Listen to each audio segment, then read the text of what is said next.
Hello, hi, welcome all the competitive warriors and would-be teachers. This is your Kiran Kodburu. Welcome back to our school assistant biological science classes. So ఇప్పుడు వరకు అయినటువంటి అన్ని content classes కూడా అంటే previous sessions ఏమైతే చెప్పానో so 8th and 9th class సంబంధించిన అన్నీ కూడా మనకి డిస్క్రిప్షన్లో ఉన్నాయి. ఈ వీడియో డిస్క్రిప్షన్లో ఎవరైనా మిస్ అయినట్టు చూడండి. అండ్ ఇంకా వచ్చేసి మనకి ప్రజెంట్ అయితే 10th క్లాస్ అవుతూ ఉంది. అండ్ మెథడాలజీ క్లాసెస్ కూడా ఆన్లైన్లో పేమెంట్ క్లాసులు అవుతున్నాయి. ఎవరికైనా కావాలంటే స్క్రీన్ పైన కనపడే నెంబర్కి కాంటాక్ట్ అవ్వండి. సో అది ఏంటి ప్రాసెస్ ఏంటి అనేది చెప్తాను. ఓకే, అండ్ ఈరోజు సెషన్లో వచ్చేసి మనం సెల్ సైకిల్ గురించి చూడబోతున్నాం. సో ఆల్రెడీ ప్రీవియస్ సెషన్లో మనం sexual and asexual reproduction plants and animals and various organisms అని చూడడం జరిగింది. సో వాటికి సంబంధించి ఏమైనా డౌట్స్ ఉన్నట్లయితే అడగండి. సో నేనైతే క్లారిఫై చేయడానికి ట్రై చేస్తాను. అండ్ ఈరోజు సెషన్లో వచ్చేసి మనము సెల్ సైకిల్ గురించి చూద్దాము. సో కణచక్రం అంటాము. కణచక్రం, సో దాన్ని ఇంగ్లీష్లో సెల్ సైకిల్ అంట. సో ఏంటి అసలు కణచక్రం అంటే ఏంటి? సో దానికి సైంటిస్టులు ఏమేం చేశారు, దాని గురించి చరిత్ర. సో గుర్తుపెట్టుకోండి, ఏ లెసన్లో నుండి అయినా సరే డెఫినెట్గా ఆ లెసన్కి సంబంధించినటువంటి అంశాలపైన ఎంతమంది శాస్త్రజ్ఞులు ఎలాంటి ప్రయోగాలు చేశారు, ఎలాంటి డిస్కవరీస్ చేయడం జరిగింది అనేది ఇవ్వడం జరిగింది. ఎవ్రీ లెసన్లో కూడా ఉంటాయి. కంపల్సరీ ఇవి చదవండి. డెఫినెట్గా ఒక క్వశ్చన్ అయితే ఎగ్జామ్లో ఉంటుంది. ఎందుకంటే మనకు డిఎస్సి ఆర్ టీఆర్టీ సిలబస్లోనే ఫస్ట్ పాయింటే ఇచ్చాడు. సో బయాలజీలో కృషి చేసినటువంటి శాస్త్రవేత్తలు, వారి యొక్క సేవలు అండ్ వారి యొక్క కాంట్రిబ్యూషన్స్ ఏమేమి ఉన్నాయి వాటి గురించి అనేది సిలబస్లో ఒక పర్టికులర్ లైనే ఇవ్వడం జరిగింది. కాబట్టి ఖచ్చితంగా ఎవ్రీ లెసన్లో కూడా సైంటిస్టులు ఎవరున్నారు వీళ్ళైతే సపరేట్గా రాసుకోండి. వాళ్ళ contributions in towards development of biology అనేది సపరేట్గా రాసుకుంటే బెటర్, రైట్? సో ఈరోజు కణ చరిత్ర, ఈ యొక్క కణ విభజనకు సంబంధించినటువంటి సో సెల్ సైకిల్ సంబంధించినటువంటి చరిత్ర ఏంటనే చూద్దాం. అసలు సెల్ సైకిల్ అంటే ఏంటి అని చూసినట్లయితే, ఒక కణం ఎప్పుడైతే ఏర్పడుతుందో ఆ కణం ఏర్పడిన దగ్గర నుండి ఆ కణం నశించే వరకు ఉన్నటువంటి ఈ మధ్యలో ఉండేటువంటి వివిధ రకాల దశలు మొత్తం కూడా మనం ఏంటంటే సెల్ సైకిల్గా చెప్తూ ఉంటాం. సో మరి ఎందుకు ఈ సెల్ సైకిల్ గురించి నేర్చుకోవాలని చూసినట్లయితే, ఏ జీవిలో అయినా సరే ఒక జీవి నుండి దాంట్లో ఉండేటువంటి కణాల నుండి కొత్త కణాలు ఏర్పడితే తప్పకుండా ఈ యొక్క కణ చరిత్ర మనకు తెలిసి ఉండాలి. సో ఏ విధంగా కణాలను విభజన చెందుతాయి, సో విభజనలో రకాలు ఏంటనేవి చూద్దాం, రైట్? సో ముందుగా అయితే ఈ యొక్క సెల్ సైకిల్ లేదంటే సెల్ డివిజన్కు సంబంధించినటువంటి హిస్టరీ అయితే చూద్దాము. సో వరుసగా మనం సైంటిస్టులు వారు చేసినటువంటి కృషి అయితే చూద్దాం. ముందుగా మనకి రుడాల్ఫ్ విర్కోవ్ అనేటువంటి సైంటిస్ట్, రుడాల్ఫ్ విర్కోవ్, ఇతడు ఏం చెప్పాడంటే కణాలు ముందు తరం కణాల నుంచి ఉద్భవిస్తాయని చెప్పాడు. ముందు తరం కణాల నుండి ఉద్భవిస్తాయని చెప్పాడు. సో కొత్త కణాలు ఏర్పడంటే ఆల్రెడీ ప్రీ ఎగ్జిస్టింగ్ సెల్స్ నుండి అవి ఏర్పడతాయని రుడాల్ఫ్ విర్కోవ్ అనే సైంటిస్ట్ చెప్పాడు. సో దీనికి ఇతడు ఒక సిద్ధాంతం లాంటిది ప్రతిపాదించాడు. అదేంటంటే ఆమ్నిస్, గుర్తుపెట్టుకోండి ఇది ఆమ్నిస్ సెల్యులా డే సెల్యులే.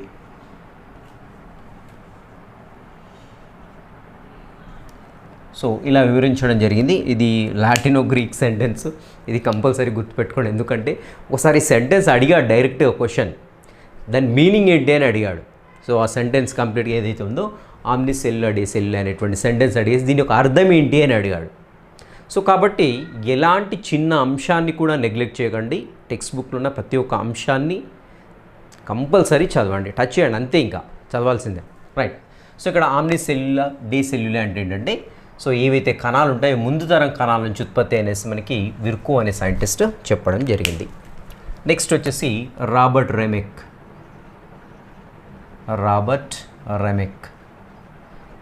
సో ఇతడు 1852లో పిండ కణాలపైన పరిశోధనలు చేశాడు. పిండ కణాలు, సో పిండ కణాలు వాటి యొక్క విభజన పైన పరిశోధనలు చేయడానికి ప్రయత్నించాడు. అండ్ కణ విభజన గురించి మొదటి ప్రయత్నం ఇది, గుర్తుపెట్టుకోండి, కణ విభజన గురించి మొదటి ప్రయత్నం. సో కణ విభజన గురించి తెలుసుకోవాలని మొట్టమొదటిగా ప్రయత్నించిన శాస్త్రవేత్త ఎవరు అనడానికి ఛాన్స్ ఉంటుంది, ఎప్పుడు అనడానికి కూడా ఛాన్స్ ఉంటుంది. రాబర్ట్ రెమెక్ అనేటువంటి సైంటిస్ట్, జర్మనీకి చెందిన సైంటిస్ట్, 1852. ఖచ్చితంగా గుర్తుపెట్టుకోండి. సో ఇతడు ఏం చేశాడంటే, సో పిండాలు ఎప్పుడైతే అభివృద్ధి చెందుతూ ఉంటాయో ఆ పిండంలో ఉండేటువంటి కణాలు అనేవి విపరీతమైన వేగంతో విభజన చెందుతూ దానికి ఒక సైజ్ అనేది పెరుగుతుంది. కాబట్టి దాన్ని ఫస్ట్ ఇతడు పరిశీలించడం, అసలు కణాలు ఏ విధంగా విభజన చెందాయో తెలుసుకోవడానికి ప్రయత్నించడం జరిగింది. గుర్తుపెట్టుకోండి, రైట్. నెక్స్ట్ వచ్చేసి మనకి వాల్టర్ ఫ్లెమింగ్.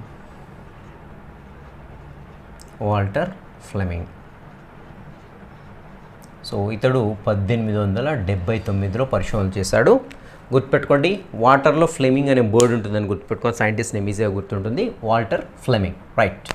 సో మరి అతడు ఏం చేశాడని చూసినట్లయితే కణంలో దారాల వంటి నిర్మాణాలు ఉంటాయని చెప్పాడు. కణంలో దారాల వంటి నిర్మాణాలు ఉంటాయని చెప్పాడు. ఓకే, సో ఈ దారాల వంటి నిర్మాణాలు చీలిపోతాయి, కణ విభజన సమయంలో చీలిపోతాయి. చీలి కొన్నేమో ఒకవైపుకు, ఇంకో కొన్నేమో సగమేమో మనకి పిల్ల కణాల్లోకి వెళ్ళిపోతాయని చెప్పడం జరిగింది.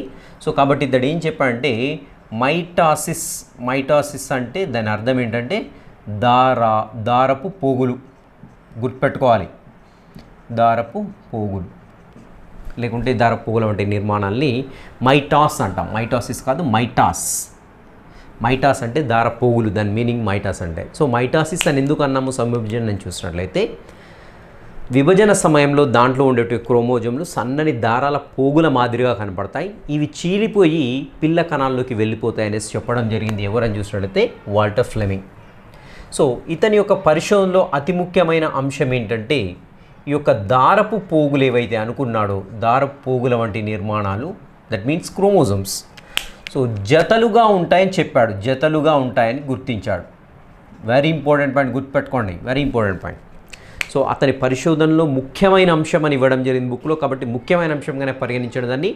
వాల్టర్ ఎవరైతే ఫ్లెమింగ్ ఉన్నారో, సో ఈ యొక్క కణాల్లో ఉండేటువంటి దారపోగుల వంటి నిర్మాణాలు జతలుగా ఉంటాయని గుర్తించడం జరిగింది. ఎవరంటే వాల్టర్ ఫ్లెమింగ్. నెక్స్ట్ విల్హెల్మ్ రౌక్స్ అనేటువంటి సైంటిస్ట్ ఏం చేశాడని చూసినట్లయితే క్రోమోజోమ్ల పైన, గుర్తుపెట్టుకోండి, క్రోమోజోమ్ల పైన అనువంశికతకు సంబంధించిన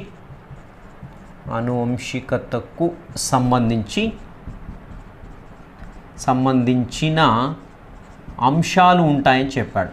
క్రోమోజోమ్ పైన అనువంశికతకు సంబంధించిన అంశాలు ఉంటాయని చెప్పడం జరిగింది. ఎవరైనా చూసినట్లయితే విల్హెల్మ్ రౌక్స్. వాటిని మనం జీన్స్గా చెప్పుకుంటుంటాము.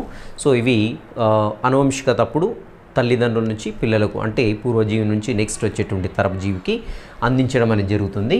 సో ఇది వచ్చేసి మనకి విల్హెల్మ్ రౌక్స్ అనేటువంటి సైంటిస్ట్ ప్రతిపాదించడం జరిగింది. నెక్స్ట్ వచ్చేసి మనకు అందరికీ తెలిసిందే ప్రముఖ సైంటిస్ట్ గ్రెగర్ మెండల్. సో ఇతడు అనువంశికత సూత్రాలను ప్రతిపాదించాడు. గుర్తుపెట్టుకోండి,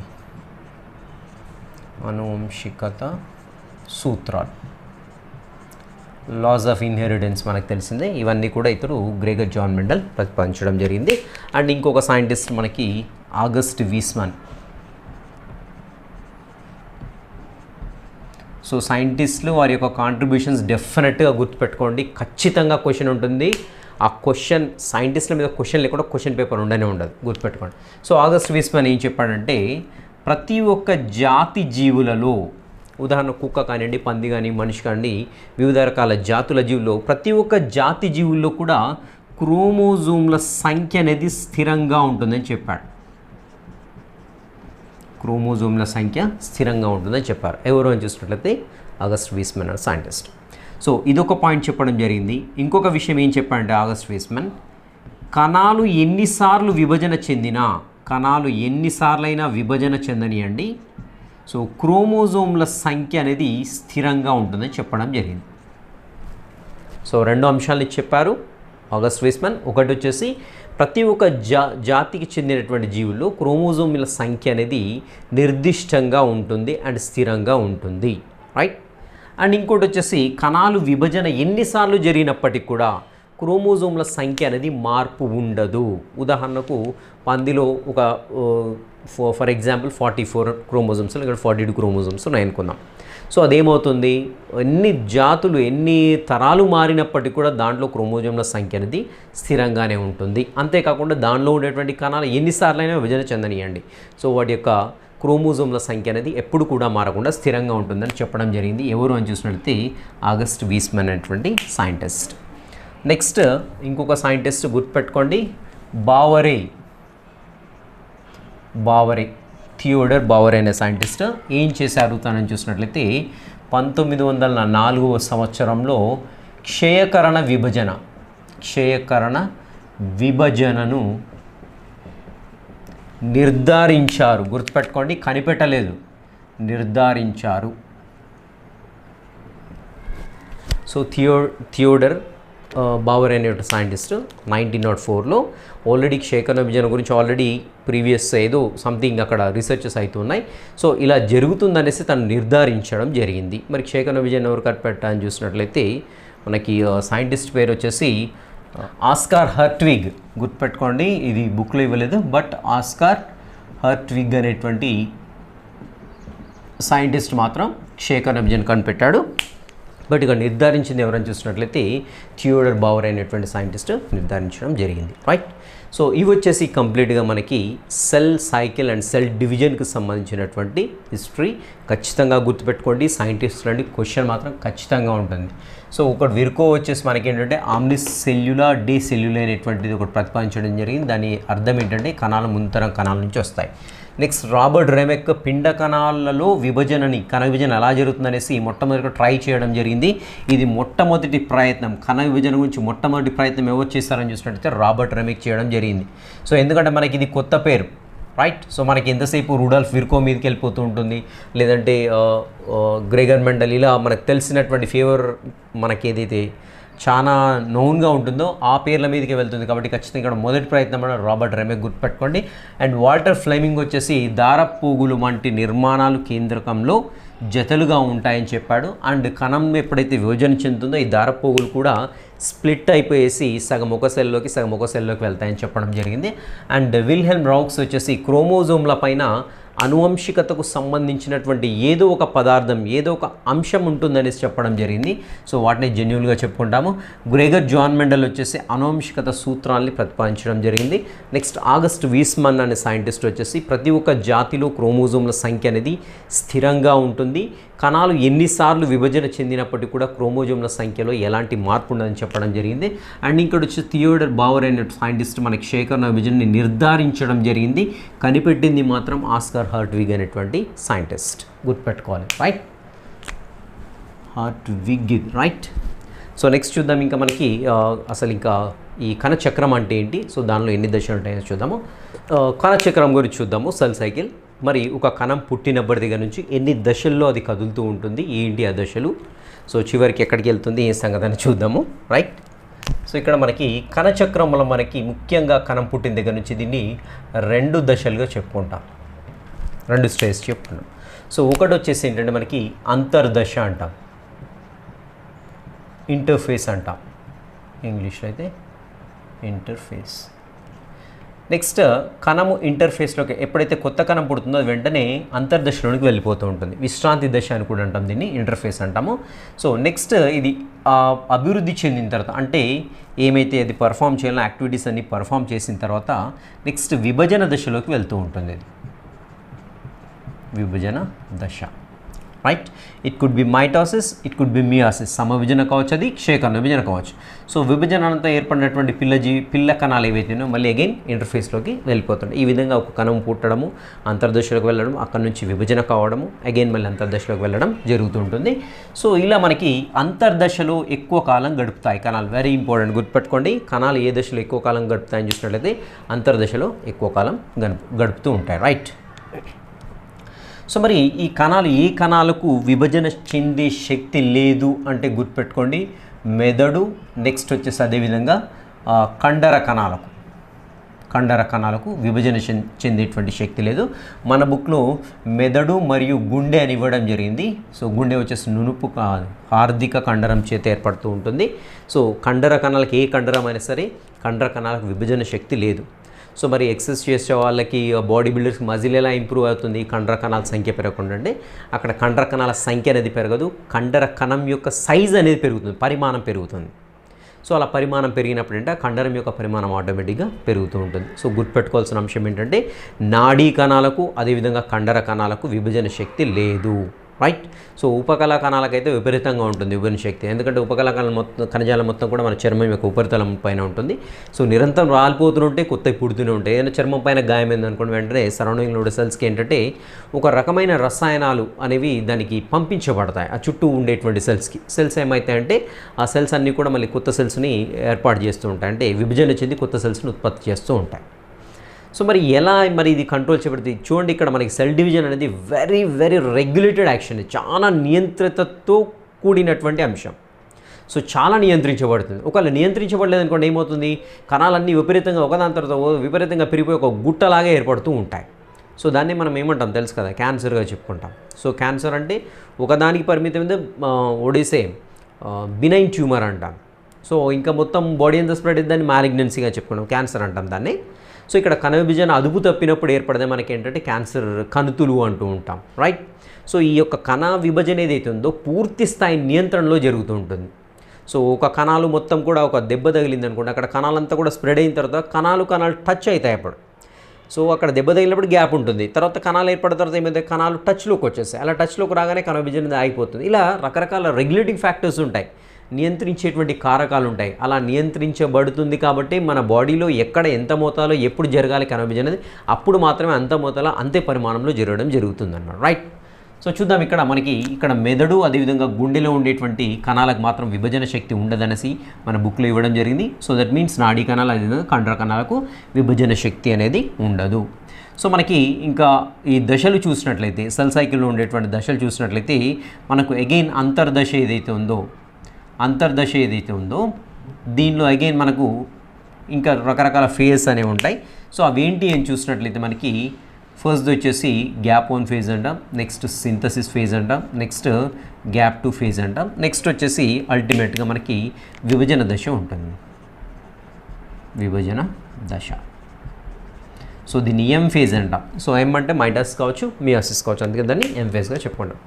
సో మరి ఒక్కొక్క దశలో ఏమవుతుంది అని చూసినట్లయితే మనకి దాంట్లో డయాగ్రామ్ ఇచ్చాడు, జస్ట్ పై డయాగ్రామ్ ఒకటి ఇచ్చాడు, ఇలా ఇచ్చాడు, రైట్. సో దీంట్లో వచ్చేసి మనకి ఎం ఫేజ్ అయితే ఉందో చాలా తక్కువ సమయాన్ని సూచించడం జరిగింది. అండ్ ఇక్కడ వచ్చేసి ఎస్ దట్ మీన్స్ ఇక్కడ ఎస్ ఫేజ్ ఒకటి ఉంటుంది, ఇది వచ్చేసేమో G1 ఉంటుంది, ఇది వచ్చేసేమో ఎస్ ఫేజ్ ఉంటుంది, ఇది G2 ఉంటుంది, ఇది ఎం ఫేజ్ ఉంటుంది, పై చార్ట్లో ఇచ్చాడు. సో మరి ఇక్కడ కణం విభజన చెందింది, ఇక్కడ మైటోస్ కానివ్వండి, మియోసిస్ సమవిభజన కానివ్వండి, క్షయకణ విభజన చెందిన తర్వాత వెంటనే ప్రవేశించేటువంటి దశ ఏంటంటే G1 ఫేజ్లోకి వెళ్ళిపోతూ ఉంటుంది. మరి G1 ఫేజ్లో ఏం జరుగుతుంది అనేది గుర్తుపెట్టుకోవాలి, వెరీ ఇంపార్టెంట్ అది. సో కణం పెరుగుదల, కణం పరిమాణంలో పెరుగుతూ ఉంటుంది, కణం పెరుగుదల అనేది G1 ఫేజ్లో ఉంటుంది. సో మరి G1 ఫేజ్ వేటి మధ్యలో ఉంటుందని చూసినట్లయితే ఈ యొక్క సంశ్లేషణ దశ అదేవిధంగా విభజన దశకు మధ్యలో ఉంటుంది ఈ G1 ఫేజ్, గుర్తుపెట్టుకోవాలి. DNA సంశ్లేషణ అదేవిధంగా ఎం దశ మధ్యలో ఉండేటువంటి దశ ఏదన్నట్లయితే అది G1 దశ, గుర్తుపెట్టుకోవాలి, వెరీ వెరీ ఇంపార్టెంట్. G1 దశ వేటి మధ్యలో ఉంటుంది అనడానికి ఛాన్స్ ఉంటుంది అనమాట, రైట్. సో ఈ దశలో ఏమవుతుందంటే కణం పెరుగుతూ ఉంటుంది ఇంకా, రైట్. ఇది ఎన్ని అవర్స్ ఉంటుంది అనేది కూడా గుర్తుపెట్టుకోండి, మనకు టెక్స్ట్ బుక్లో ఇవ్వడం జరిగింది 10.5 అవర్స్. సో ఈ G1 దశలో కణం పెరుగుతూ ఉంటుంది, దీని హవర్స్ ఏంటి అని చూసినట్టయితే 10.5 అవర్స్లో ఈ యొక్క దశ అనేది కంప్లీట్ అవుతుంది. నెక్స్ట్ ఏంటని చూసినట్లయితే సింథసిస్ ఫేజ్, దీన్ని సంశ్లేషణ దశగా చెప్పుకుంటాం. ఇక్కడ ఏమవుతుందంటే DNA రెప్లికేషన్ జరుగుతుంది, DNA ప్రతికృతి అంటాం. సో దీన్ని రెప్లికేషన్ అంటాం ఇంగ్లీష్లో. డిఎన్ఏ రెప్లికేషన్ అనేది సింథసిస్ ఫేజ్లో జరుగుతుంది. మన బుక్లో ఏంటంటే క్రోమోజోమ్లు డబుల్ అయితే అని ఇవ్వడం జరిగింది, బట్ క్రోమోజోమ్లు ఏర్పడేది మనకు వచ్చేసి ప్రథమ దశలు ఏర్పడుతుంటాయి. సో ఇక్కడ ఏంటంటే మనకి డిఎన్ఏది క్రోమాటిన్ వల రూపంలో ఉంటుందో ఆ వల అనేది డబుల్ అవుతూ ఉంటుంది ఇక్కడ. అంటే ఆ యొక్క జన్యువులు అనేవి డబుల్ అవుతాయి. ఎందుకు డబుల్ కావాలంటే విభజించిన తర్వాత హాఫ్ డిస్ట్రిబ్యూట్ కావాలి కాబట్టి ఇక్కడ డబుల్ కావడం అనేది జరుగుతూ ఉంటుంది. ఓన్లీ ఇది ఇక్కడ ఏంటి ఏ రూపంలో ఉంటుందని చూసినట్లయితే మనకి క్రోమాటిన్ రూపంలో ఉంటుంది. ఇక్కడ డిఎన్ఏ రెప్లికేషన్ అనేది జరుగుతుంది. అందుకని దీన్ని ఏమన్నాము సింథసిస్ ఫేజ్గా చెప్పుకుంటున్నాం. సింథసిస్ అంటేనే తయారు కావడం, రైట్. ఏం తయారవుతుందంటే డిఎన్ఏ తయారవుతుంది. నెక్స్ట్ G2 ఫేజ్లో ఏమవుతుందని చూసినట్లయితే ఇది దీనికి మధ్యలో ఉంటుంది. చూడండి G2 ఫేజ్ వచ్చేసి మనకి S ఫేజ్కి అదేవిధంగా M ఫేజ్కి మధ్యలో ఉంటుంది, రైట్. సో ఇక్కడ మనకి ఈ యొక్క సంశ్లేషణ దశ కూడా చూడండి 10.5 అవర్స్ జరుగుతూ ఉంటుంది. ఇది కూడా గుర్తుపెట్టుకోవాలి బాగా, రైట్. సో ఇక్కడ మనకి నెక్స్ట్ వచ్చేసి G2 ఫేజ్ వచ్చేసి మనకి G2 వచ్చేసి S ఫేజ్ మరియు M ఫేజ్ మధ్యలో ఉంటుంది. సో ఇక్కడ ఏం జరుగుతుందంటే G2 ఫేజ్లో కణాంగాలు విభజన చెందుతాయి. గుర్తుపెట్టుకోవాలి, కణాంగాలు విభజన చెందుతాయి.